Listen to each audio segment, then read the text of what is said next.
सरगोदा के नवाही गांव रत्तो काला में आवारा कुत्तों की वजह से एक मासूम बच्चे की हलाकत का मामला, जिस पर इंतजामिया गफलत बरत रही है। इस हवाले से मजीद जानते हैं जुल्करनैन गोंदल की इस रिपोर्ट में।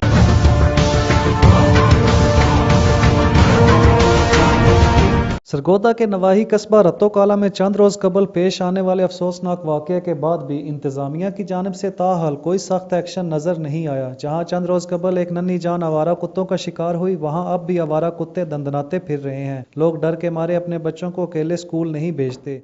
आवारा कुत्तों ने जान ले ली, क्योंकि हमारा जो ज़्यादातर आबादी है वो डेरों पे है और जो नन्हे मुन्ने बच्चे हैं वो हम स्कूल नहीं भेज रहे। म्यूनसिपल कमेटी वाले हैं, इन्होंने कोई एक्शन नहीं लिया और जो बच्चे हमारे नन्हे मुन्ने हैं हम उनको स्कूल नहीं भेज रहे डर की वजह से, क्योंकि जो कुत्ते हैं वो रास्ते पे ही हैं। म्यूनसिपल कॉरपोरेशन और कमेटी का अमला सिरे से गायब है, जबकि अहले इलाका का कहना है कि अब भी आवारा कुत्ते बहुत बड़ी तादाद में जगह जगह मौजूद हैं, जबकि इंतजामिया का कुछ अता पता नहीं है। लोगों को हिला के रख दिया है, खौफ व हिरास की फिजा फैली हुई हर तरफ। अगर देखें तो ये जिम्मेदारी म्यूनसिपैलिटी की तरफ जाती है और म्यूनसिपैलिटी ने अभी तक कुछ भी नहीं किया। इससे पहले भी कुछ नहीं किया था और अभी तक कुछ नहीं किया। इतना बड़ा हादसा कि पूरा इलाका सोगवार है और म्यूनसिपल कमेटी जो है उसे परवाह ही नहीं है बिल्कुल कि हम इनका सदेबाब करें कुत्तों का।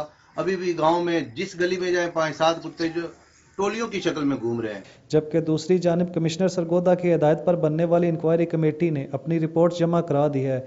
इंक्वायरी रिपोर्ट में लोकल गवर्नमेंट के अफसरान को वाक़े का जिम्मेदार ठहराया गया है। रिपोर्ट में लोकल गवर्नमेंट के असिस्टेंट डायरेक्टर बुलवाल, चीफ ऑफिसर और साबिक सेक्रेटरी यूनियन काउंसिल के खिलाफ महकमाना कार्रवाई की सिफारिश की गई। बच्चे की मौत लोकल गवर्नमेंट के अफसरान की नाअहली और गफलत की वजह से हुई है। जबकि एसी बुलवाल को अखबारात में खबरों से और टेलीफोन पर इतला मिलने के बावजूद कोई एक्शन ताहाल नहीं लिया गया। लगता है जब तक रत्तो काला जैसा वाक़या दोबारा नहीं होता, शायद उस वक्त तक एसी साई बरकत में नहीं आएंगे। Zulqarnain Gondal, public ITV, Islamabad.